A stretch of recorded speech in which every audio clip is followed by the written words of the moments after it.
Mise à pied à titre disciplinaire et mise à pied conservatoire, quelle est la différence? Alors sur le champ disciplinaire,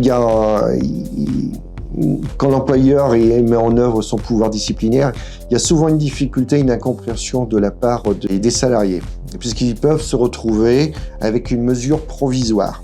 C'est ce qu'on appelle la mise à pied à titre conservatoire, qui est différente d'une mise à pied à titre disciplinaire, qui est la sanction définitive. Je m'explique. L'employeur rencontre un problème avec un salarié. Il a besoin de mener une enquête, mais la présence du salarié dans la durée de l'enquête de l'employeur pourrait porter préjudice aux autres salariés ou perturberait le fonctionnement de l'entreprise. Donc il a le droit de prendre une mesure conservatoire, ça veut dire de mettre de côté le salarié et lui dire non, tu te présentes pas dans l'entreprise pendant que je mène mes investigations, je te convoquerai à un entretien ultérieurement. Donc c'est pendant cette période de mise à pied conservatoire, qui n'est pas une sanction, le salarié n'est pas rémunéré. Il arrive un moment où l'employeur, après l'entretien préalable, va devoir prendre une décision. Soit il estime que les faits ne donnent pas lieu à sanction, donc la période de mise à pied conservatoire sera payée, soit il décide de sanctionner.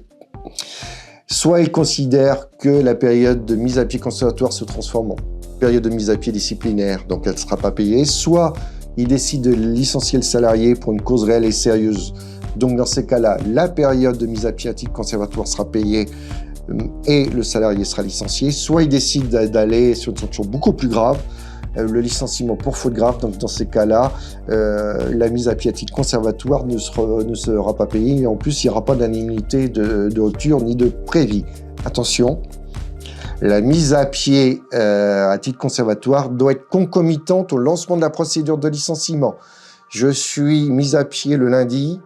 Dès le lundi, la lettre de convocation à l'entretien préalable part. Si elle part que le mardi ou le mercredi, c'est foutu. Le licenciement, il sera sans cause réelle et sérieuse d'office. Pour ça, il faudra aller devant la justice pour faire requalifier le licenciement sans cause réelle et sérieuse.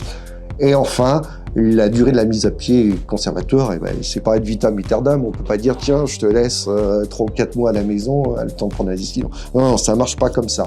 Et surtout si vous allez sur une faute grave. La faute grave, c'est la chose certaine, il n'y a pas de doute.